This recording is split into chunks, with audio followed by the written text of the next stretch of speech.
And what we found that worked really well was just having that initial on-site visit, showing up early, kind of establishing how things need to be done, what needs to be done, doing that little bit of on-hands training to get aligned to our internal processes and what we need, and to kind of show that up front really saves time, money, and improves quality in the long run. So those are some things that we implemented.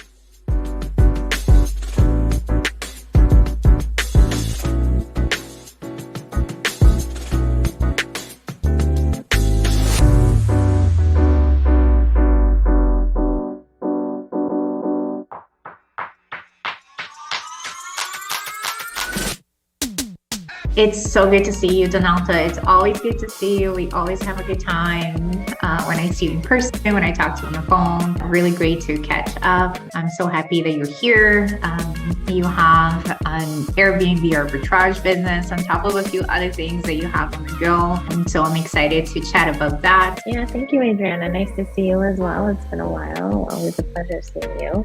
So my name is Donalta Hall, and I run an 5-star Airbnb management company with my partner. We've been investing in real estate for about the past 10 to 15 years and have bought and sold real estate, did all the flips and the burrs in Ontario across the GTA. And now we are focusing on Airbnbs, short-term, midterm rentals. Arbitrage is a strategy that we're currently using given this market. And I'm really excited in general to share with people about how Airbnb and short and midterm rentals help me leave my corporate job for more time freedom. That's right. I remember when I first met you, you were sort of in the process of considering leaving your job and going through that push and pull that happens when you're about to make that big of a leap. I actually remember, and correct if I'm wrong, that you went back to your job, but then almost immediately was like, nope. Yeah, that's exactly what happened. I loved my job. I was a corporate consultant. I was managing large teams internationally. I would travel back and forth like Monday to Thursday every week, LA, New York, Chicago, wherever. And, I was on my way climbing that executive ladder and smoozing with clients. I was loving it. But then the pandemic happened and things really changed. We were locked down, we weren't flying. The whole nature of my work changed, and rather than being around people as much, we were locked up in the house for a long time, and it just kind of took the fun out of it. So really just started focusing more on my other passion, which was real estate, and found that that was more lucrative than my job. And it was like, when I had went back to work for that short time, I was so busy with work, I had to pass up real estate opportunities that were paying me more than my salary. So I was like, this just doesn't make any sense. So try to really focus and make that transition into real estate full time. Amazing. I love that story. Let's kind of dive into the arbitrage world. First of all, as simply as explaining what that is to somebody who's listening and doesn't really know what that is just yet, and what made you transition towards arbitrage, and what has that been like for you? Yeah, so Airbnb arbitrage is the process of renting a unit from a landlord and then listing it on sites like Airbnb or other short-term and midterm rental sites. And the reason we kind of transitioned into this avenue is we've been in the short-term and midterm space with properties that we own, but given the current market conditions with rising interest rates, we just found that two things. Our money went further. We can pick up more units with arbitrage, which then allowed us to increase our cash flow better, quicker. Additionally, it's a good way to kind of get your feet wet and know a market before wanting to commit to purchase. I mean, traditionally, yes, you can always run your numbers and go about it that way, but there's also challenges associated with not being in a particular location, being remote when it comes to finding the right team, developing that. And arbitrage is a nice way to get started in that process. Kind of build a team around you that you can work with for a year or so, while you have that lease in place, as well as bringing that cash flow, which we can then use now to invest and buy properties in the area now that we have a successful and an established team. It's also a good way to kind of get to know a market again before committing to a short-term or mid-term rental, kind of build up the business and the clients in the area before purchasing a multi-unit and having tons more units available that now we have to try to market in this particular way versus like the traditional long-term rents. Especially too because there's not as much data available on short and midterm rentals. There are popular sites like AirDNA, but they do kind of lack in terms of the data that's in them. They kind of bring in everything, professional hosts as well as not professional hosts. And there's also missing key market segments like the midterm rental data. So this is the kind of way we can kind of mitigate that risk, get to know a market, still make some cash flow in the meantime before deciding to come in. I love the idea of breaking into, and I do the same, like into either new strategy or new markets, starting with a very well-managed risk level, to try it out, to get your feet wet, to get to know everybody, to really feel out what the market is doing. I had texted you and said we're going to do try a different method today or a different strategy, which was we'll each ask each other a question to keep the conversation going. We talk a lot. Before I give you the floor to ask me a question, I have one more question. What brought you down to the US? Because I know you also have some units up here in Canada. I know you have some cottages, things like that. What brought you to the US for arbitrage? Yeah, so again, really it was the price point. The cost of real estate is much lower. They have much more landlord-friendly laws. They have much more short-term friendly laws as well. Just a larger market pool in terms of people that can potentially rent a unit. And it's much easier to find deals, like even on the MLS, right? When crunching the numbers, it makes sense. So, I just found, with Canadian real estate, our dollar goes a lot further in the US. It's also a market that is kind of helps keep the money moving. They have, different rules and regulations that, are really investor friendly. Awesome. So I keep hearing, I'm very interested in diving into the US and understanding how it all works. So having these conversations are good to continue to build that information base. Okay, is there anything that I can answer for you? Yeah, so tell me what's going on with you. I know you had a couple of exciting projects on the go. You have your fifth unit and then the development. So what's going on? How's that going for you?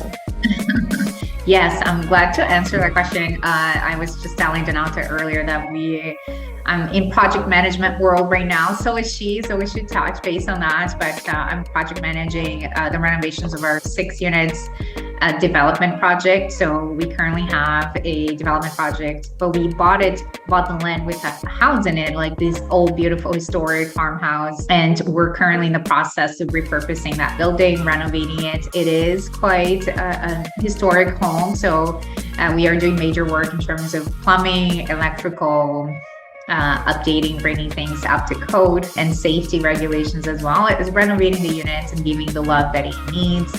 It's going well. It's taking quite a bit of my time in managing that. And on top of that, we have our 50 units, also repurposing project, sort of the same kind of, although they're much newer buildings in the 1970s, there are certainly quite a bit of work to be done, like including replacing the heating system in the buildings, which is quite a feat to undertake. It's currently oil boilers and it's just not energy efficient.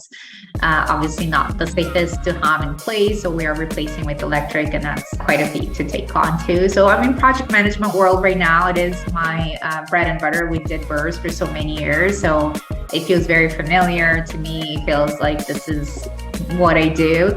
So it's nice. Obviously, project management has its number of challenges involved. I know you're project managing some things, and we're just talking about that earlier. So I'd love to ask you, what are some of the challenges that you face in project managing, especially from a distance to an extent? I know you're on location right now and you're telling me why you're there, but what are some of the challenges you've encountered, and what are some of the solutions you found in that? Yeah, that's a good question. Yeah, in terms of project management, I think the most challenging part of getting into new new market is establishing your team.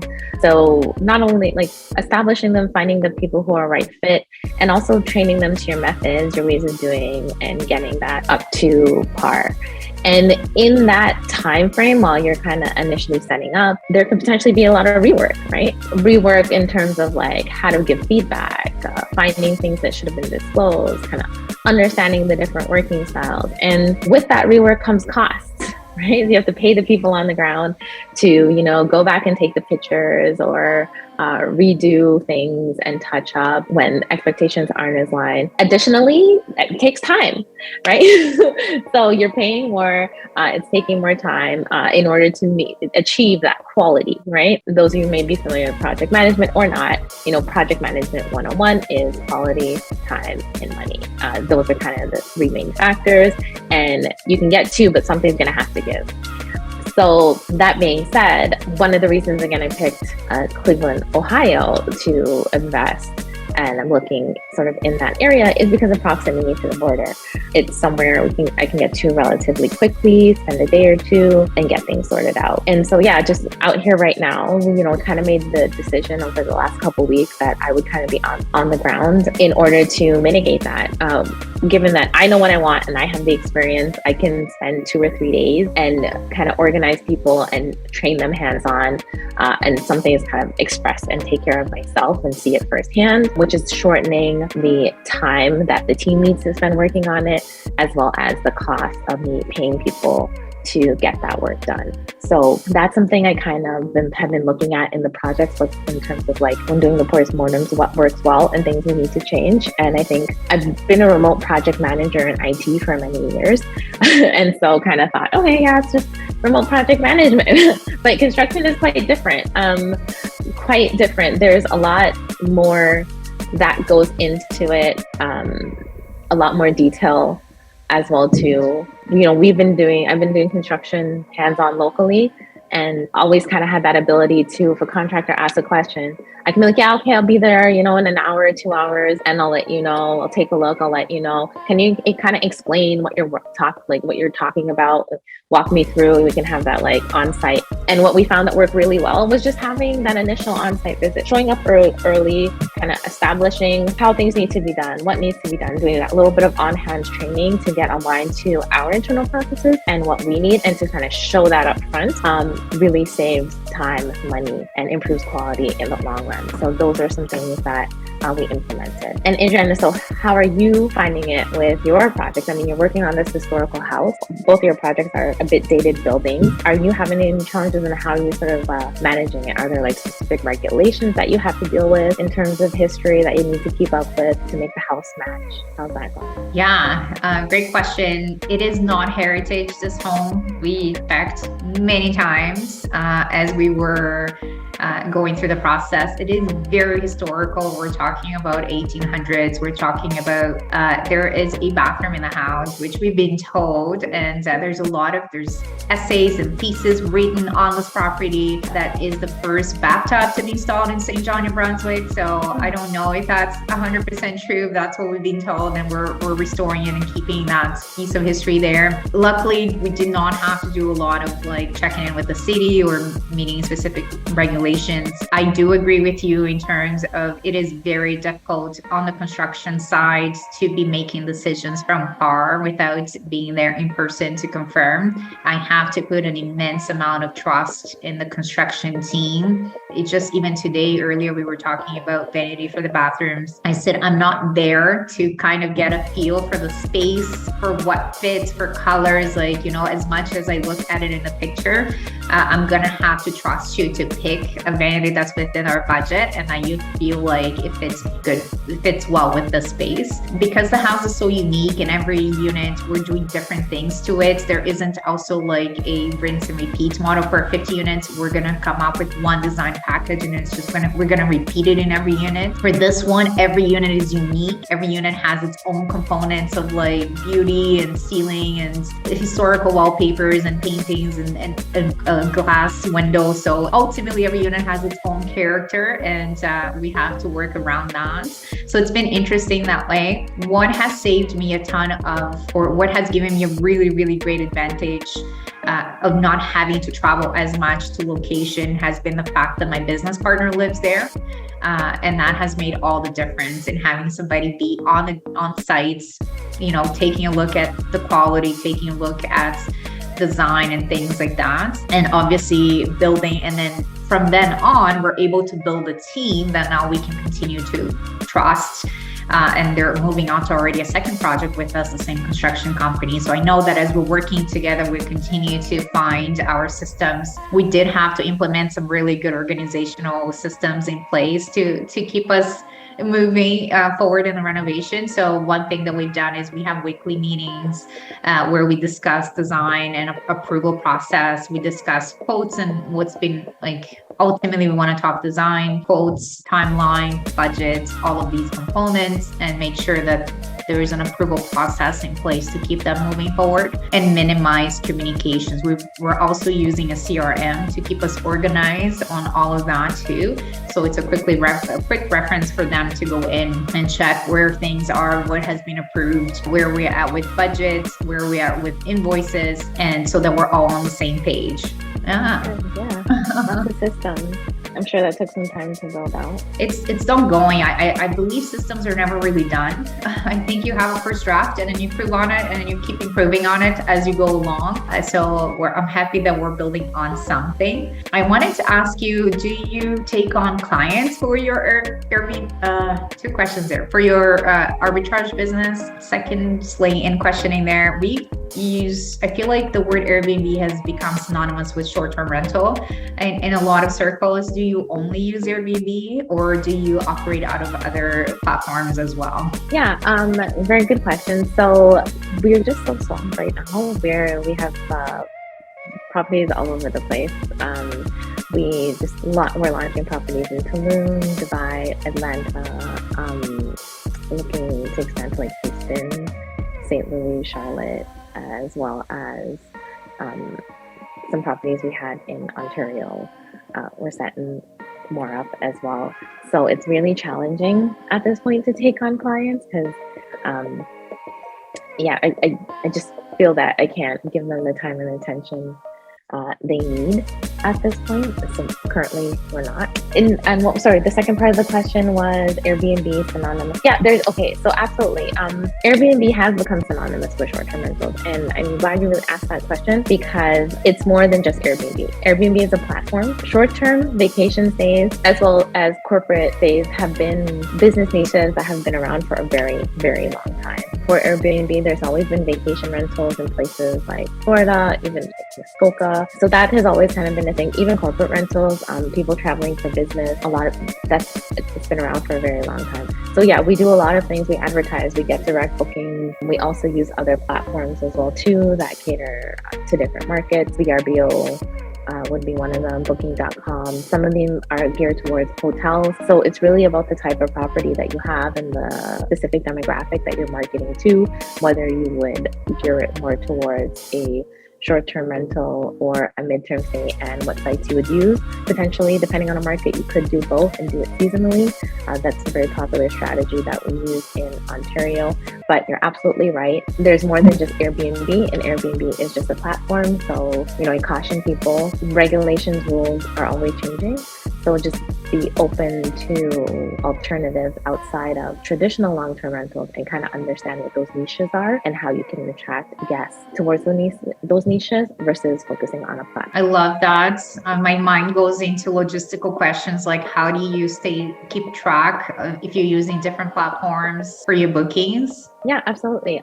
We use something called a channel manager, which essentially connects all the calendars together as well as direct booking calendars. You can put them directly into like a reservation system and manage it that way. Again, a lot of these tools have been in place for bed and breakfasts and hotels for a really long time. So it's just a matter of finding the right one for your particular niche and your needs and leveraging that. And then my other question was, what are some of the mitigations here? You're talking about have a plan B because obviously changing regulations has become a big topic for people that are investing in short-term rentals. I have a friend of mine who has a cottage here in Ontario somewhere, and the municipality currently just put really strict regulations around short-term rentals, and she's just having a difficult time because she was counting on that income to support the cottage, but also for her lifestyle. And they're currently the owners of different short-term rentals in there are coming together to appeal the municipality ruling there. But what are some of the other strategies here besides getting a long-term tenant in there that you could implement in case something like this happens in your area? Yeah, so a lot of that's a really good question. A lot of that really is tied to the Airbnb platform. There were the regulations about more so about stays less than 28 days, and then we'll work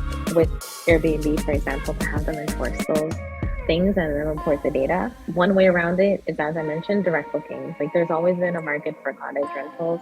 There are Facebook groups for cottage rentals where you can let people know, hey, I have a spot that, we can rent for the week or whatever the case is. So that's kind of one way around it. If it's not kind of being tracked anywhere, then you can continue to rent your property for shorter stays. Other than that, midterm stays is a really good way to go, month to month, depending on the type of clients that you can attract, right? If you have people that are coming in, especially during the summer months for vacation, you can bring them in that way. Got it. And how do you mitigate difficult or problematic guests? How do you handle? Do you have any stories that you can share with us? And I feel like you would. I certainly do. And how do you mitigate some of that? And how did you handle situations like that? Yeah, so I'm definitely have some stories, too many to share. But I think the one thing I learned is a lot of it is mindset. When I first started out, there was a sort of scarcity mindset, like, oh, somebody inquired about my property, I have to get this booking. And I would pretty much accept every booking request. Didn't do any screening or anything like that. And now I'm just more confident to turn people away and not accept every booking. If something seems suspicious or things just aren't making sense, I only allow people who have previous reviews, are verified, have shared their government ID to instant book on Airbnb. There are other platforms as well that don't, like Booking.com and VRBO, they don't have as much stringent rules on guest screening, and pretty much anybody can book. So just depending on the type of property and depending on the type of guest that you would like, maybe stay away from platforms that don't have as good screening. And then for those guests that don't meet the criteria, just having a conversation about like what brings them to town, how long they're staying, who they're traveling with, and just finding out a little bit more about them. People who generally don't have anything to hide are very forthcoming with information, especially when it comes to month and month. You can do all the same steps that you do for regular tenant screening and kind of get all that background information about them, check them out on LinkedIn, Facebook, because you want to know who's going to be in your property, and then go from there. But yeah, absolutely have stories, all sorts, whether it's in like parties, guests breaking into windows, just not wanting to leave. It's all happened. And I think, if we do root cause analysis, what kind of caused that was one, just not taking the time to screen them initially. And again, that sort of scarcity mindset that, that you want to get a booking. I think that's really good advice on the scarcity mindset piece. It's, feeling like you need to get it booked, otherwise there's something wrong, and then just rushing to accept people. I think I shared with you, obviously, I myself had a really negative experience with a guest on Airbnb. Looking back, all of those factors were at play. There were some warning signs that we ignored. There were some scarcity mindset there too, like, hey, this person's already here, might as well get them in, and it burned us. we had this guest, and something to say about that is landlord laws locally where you're at. That makes a difference, regardless if it's short term or if it's long term rentals. It really makes a difference in how you can handle your business, depending what those regulations are. But we had this guest move in and they stayed for 6 months without paying anything. And it was definitely a challenge to get them out. Now, as I say this story, I don't mean to scare people away from short-term rentals. Because that is, a very rare, I want to say, occasion that can happen. And even then, there was a lot of things on our end that were learning lessons and we should have done differently at the time. Looking back, hindsight 2020, but it was also a huge learning curve on how to handle something like that. I would handle differently if that were to ever happen again as well. I know better now what to do, but at the time, it just felt really frustrating and kind of no man's land. And I understand this is also different than a cottage or a situation like that, but I understand the benefits of short-term rental and the large amount of interest in short-term rentals right now, especially due to the higher cash flow nature of it. That points out to a lot of reasons why people need short-term rentals and how much demand there is in the market for that. In speaking to that, do you choose when you're choosing an area? Do you choose a specific area for specific reasons, like this property that you're currently in? Besides, I know you mentioned the reason why you were in Cleveland was due to the proximity to the border, but is there another reason why you choose a specific area in that city? Yeah, absolutely. I look at multiple things. Again, so I say sometimes like AirDNA data and a lot of the information that's kind of out there is limited. I look at multiple things. I look at like tourist attractions as part of them, like what may bring people to the city to travel. Cleveland, for example, has all the main, lots of sports. They have NFL, NBA, and Major League Baseball. They have a university. They also have lots of hospitals, so you can get medical professionals. They have businesses as well too. You can get people who are traveling for work. Again, when I was, working in the corporate world, like we would have like relocation stays, people who were coming from other countries to work with us. We would also have the company would sponsor housing for people if they wanted them to be in a particular location as well too. So a lot of businesses leverage, month-to-month stays. Yeah, so just kind of look at the overall economy of the city, all of the different factors that can draw people into the city outside of a traditional vacation market. I think especially things sort of change. Airbnb got a lot of its popularity during the pandemic, specifically around the staycations, right? People weren't allowed to leave the country. They weren't allowed to, let's say, travel abroad. So it offered a way that people can sort of get away locally when there was nowhere else to go. But there's a real push now. Things are opening up to get back to normal, and normal means travel, right? Just a few months ago, there were reports about passport offices having lines around the blocks.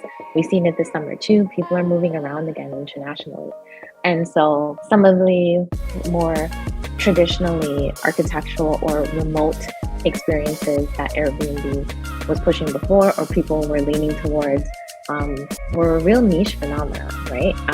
In terms of the time, right?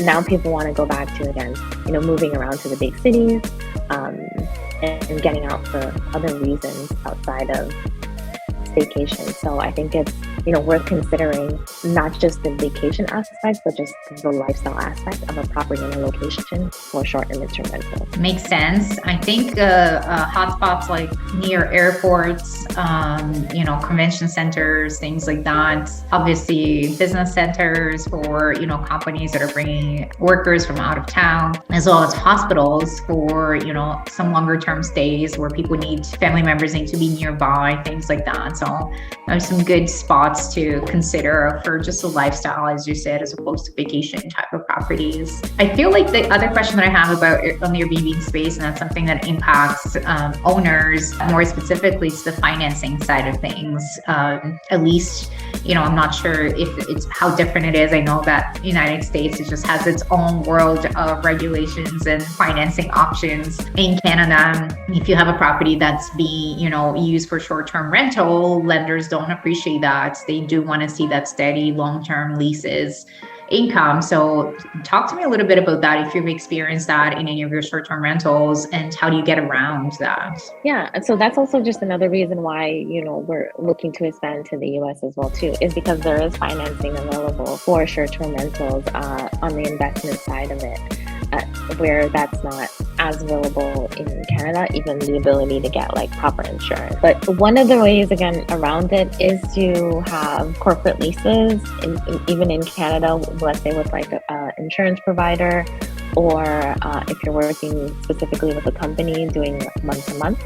Another way around that is to have a management company that's a separate entity that rents the property from the owner and pays a monthly rental fee. The management company would then keep any of the Airbnb profits outside of the rent. Makes sense. I have had lenders push back on that and wanting to see like individual names on the leases, knowing that there's something that it could be used to short-term rental. But that will depend on the lender, and that will also depend on the climate of financing at the time. Obviously, we're going through a period right now where financing is tighter than it's been in many years. So lenders will look at different things a little bit differently than they would in different times. So I think it's definitely worth, having that conversation with your lender as you're thinking of setting up an Airbnb, especially if you're thinking multiple locations. We've been looking at a building where we are exploring the short term. It's a larger building, short-term strategy in that case, at least for some of the units. I think it's worth having some conversations with your lender, because I think setting up a management company, having the management lease at a fixed rate every month, and then they manage it just like you do there,